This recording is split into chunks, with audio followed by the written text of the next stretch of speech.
It started with little things. Missed calls, texts left unread, nights when she'd come home late, eyes rimmed red, and excuses rushed and flimsy. Meetings that ran over, drinks with old friends she hadn't mentioned before, traffic that didn't match the route she usually took.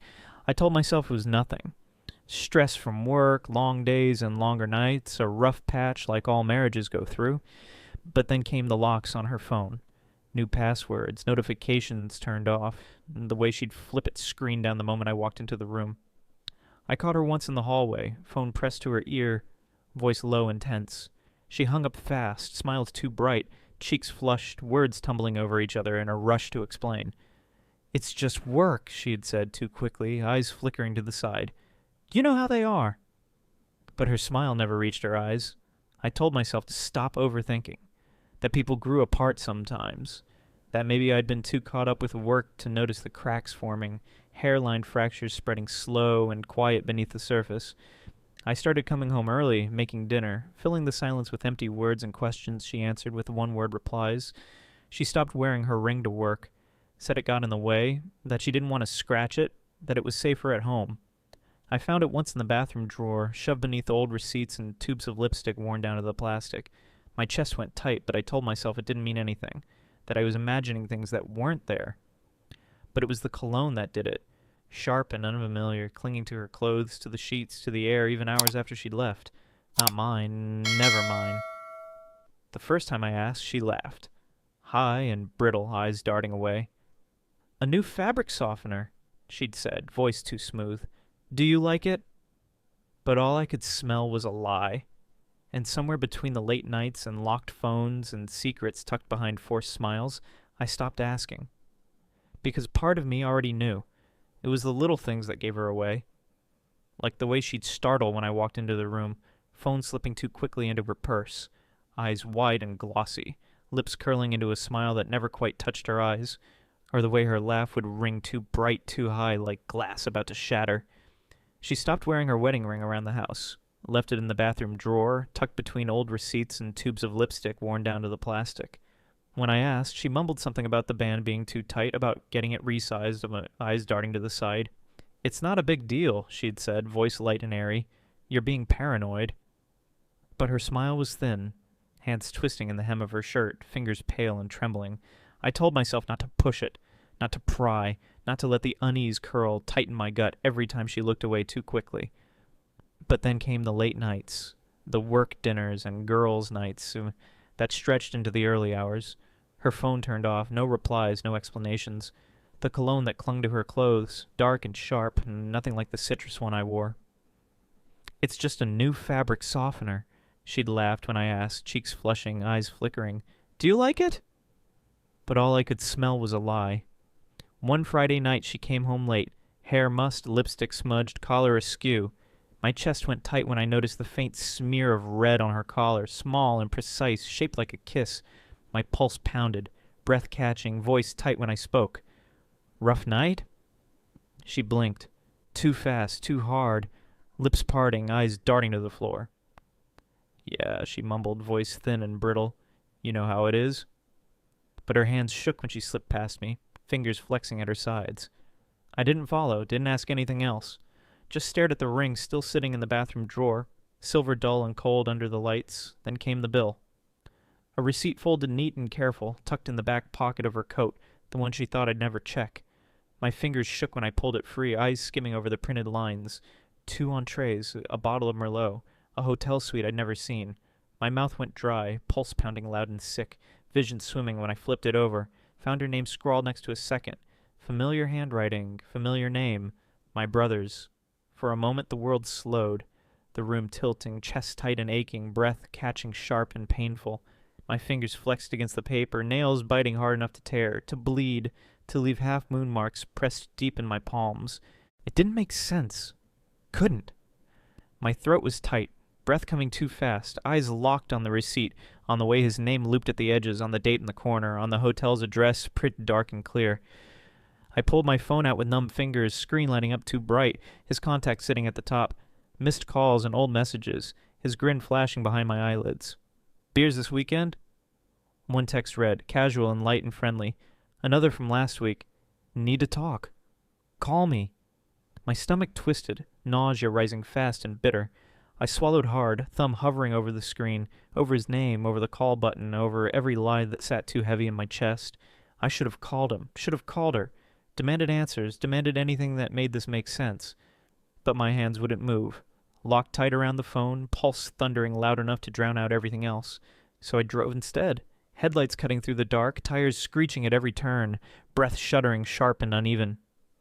My hands shook against the wheel, knuckles white, vision blurred with something hot and raw and blinding. I don't know why I pulled into the bar.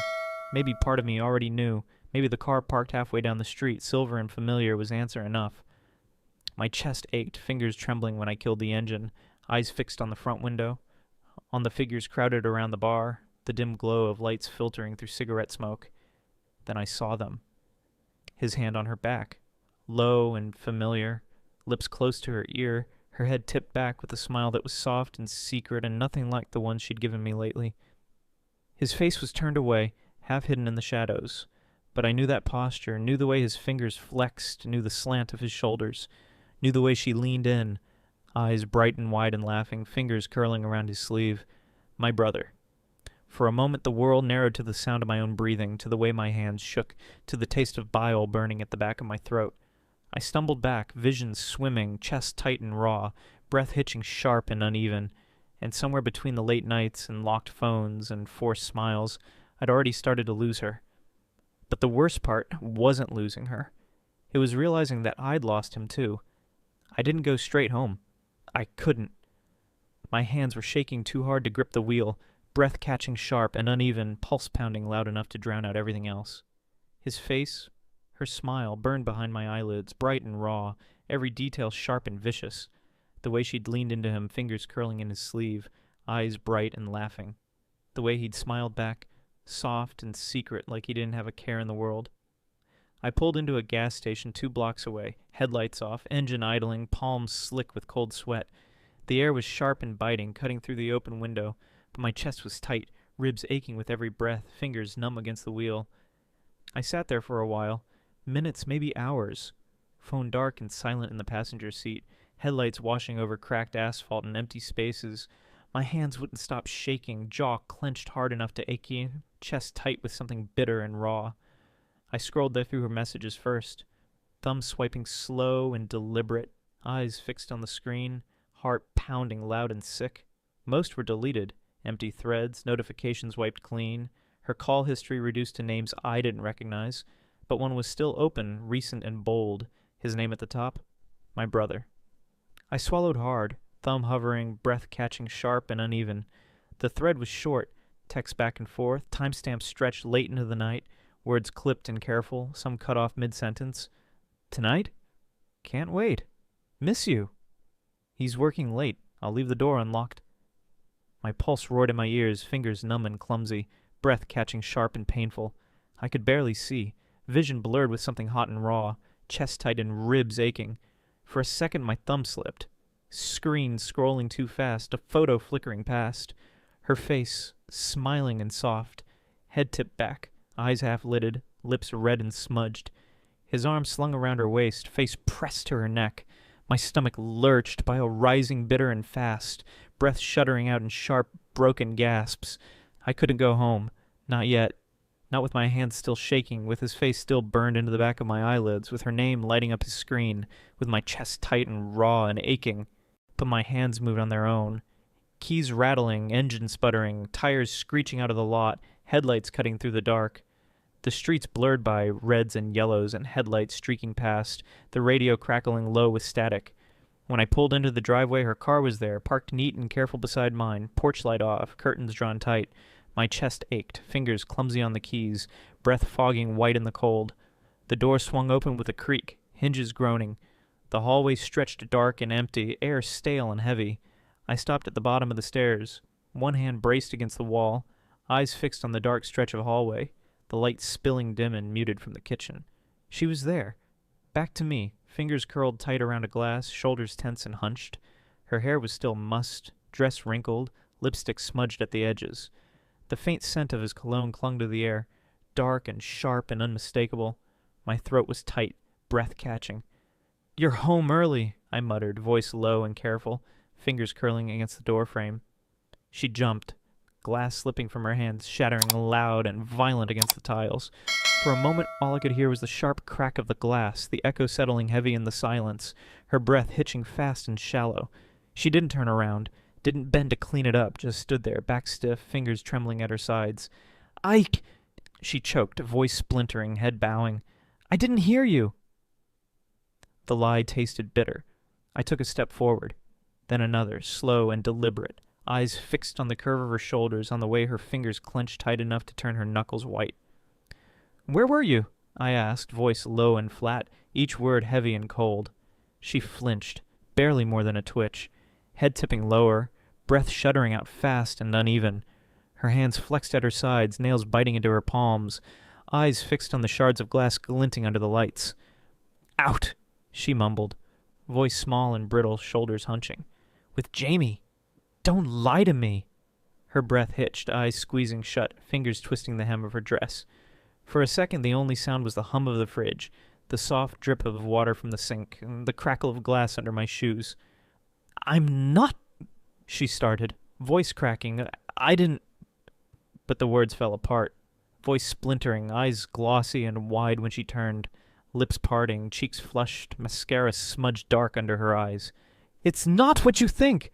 she choked, voice raw and pleading. "Please, just let me explain—" But the phone was still lit on the counter, screen cracked, a message half open, his name at the top. My brother. My jaw clenched, nails biting half-moons into my palms, breath shuddering sharp and uneven. My eyes flicked to her hands, nails chipped and ragged, fingers flexing against the counter, no wedding ring. "How long?" I asked, voice low and flat, chest aching with every word. "How long has this been going on?"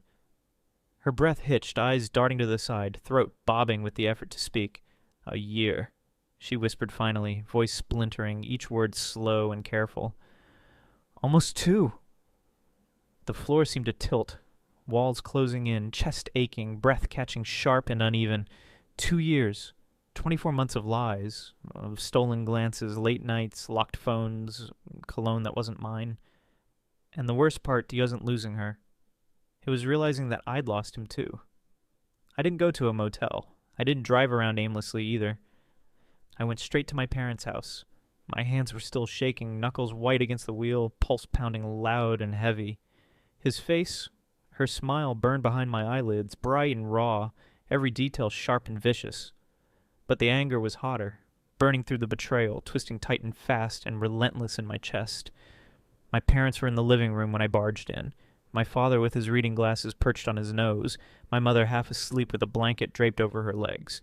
Their eyes snapped up, wide and startled, when the door slammed against the wall, my chest heaving, fingers flexing useless at my sides, breath coming fast and shallow. "Son?" my father asked slowly, eyes narrowing, glasses slipping down his nose. "What's going on? It's late." "I need you to call him," I bit out, voice flat and cold, each word heavy and slow. "Right now."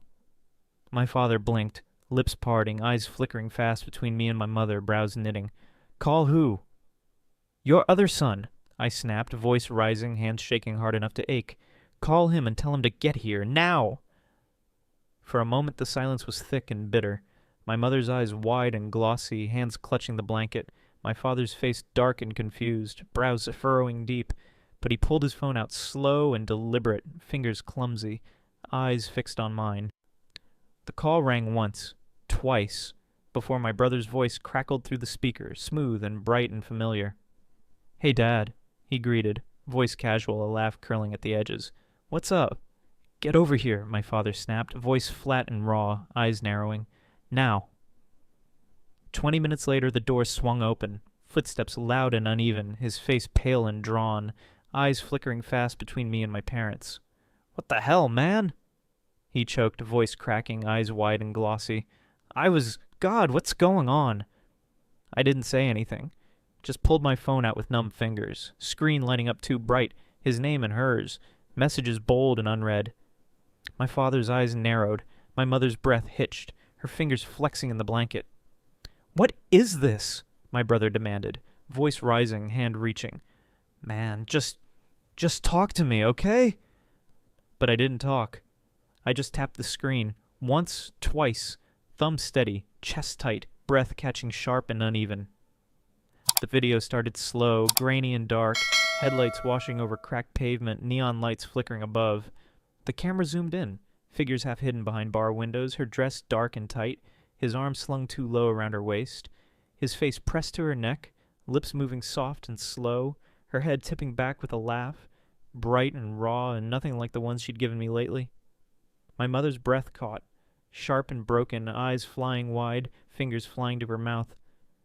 My father's face darkened, lips pressing tight, eyes narrowing, jaw clenched hard enough to ache.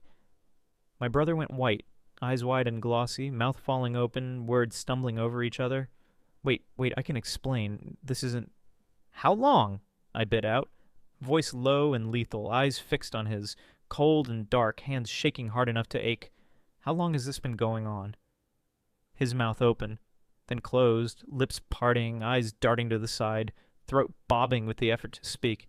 For a moment, he just stared, wide-eyed and cornered, words stumbling, face paling. A year, he mumbled finally, voice cracking, eyes fixed on the floor. Almost 2. My mother's breath shattered. Half sob, half gasp, hands flying to her mouth, eyes filling fast. My father swore, voice low and raw, eyes dark and furious, fists clenched tight at his sides. Then came the words that cracked everything apart. Get out! My father snapped, voice flat and cold, eyes fixed on him, narrow and dark, jaw clenched. Both of you! My brother's face crumpled, eyes wide and desperate, hands reaching, voice cracking. Dad, wait, please! I said get out! My father roared, voice splintering, finger jabbing towards the door. Before I call the cops! You're not my son anymore. She stumbled back, eyes wide and wet, hands trembling at her sides. My mother's breath came fast and shallow, eyes rimmed red, fingers clutching the blanket, chest heaving. My brother's face twisted, eyes filling fast, mouth opening and closing, voice cracking, raw and desperate. But my father didn't move, didn't flinch, didn't blink, eyes dark and narrowed, jaw clenched hard enough to ache. His hands flexed at his sides, voice low and lethal. Get out! He growled, each word slow and deliberate, eyes locked on my brother. And don't come back. They stumbled through the door, steps clumsy and uneven, her breath hitching fast and frantic, his eyes wild and wide, hands flexing useless. The door slammed shut behind them, loud and final, glass rattling in its frame, my mother's breath shuddering fast and broken, eyes rimmed red. And somewhere between the slammed doors and shattered trust, I realized it wasn't just her I was losing. It was him. Betrayal isn't just about losing someone you trusted. It's about losing the person you were before you knew the truth. The pain isn't just in the lies, but in realizing that someone you loved was capable of telling them so effortlessly. Forgiveness is a choice, not an obligation. Sometimes walking away without looking back isn't about weakness. It's about self-respect. It's about knowing that some bridges need to burn so you don't cross them again. Family isn't about blood. It's about loyalty. And loyalty isn't proven by words or promises, but by actions. When people show you who they really are, believe them the first time. You don't owe loyalty to those who betrayed it, no matter what their title is in your life. Letting go doesn't mean you're over it. It means you've decided that your peace is more important than the answers you'll never get. It's about choosing to move forward, even if the wounds are still fresh, even if the memories still sting. In the end, the strongest revenge isn't making them pay.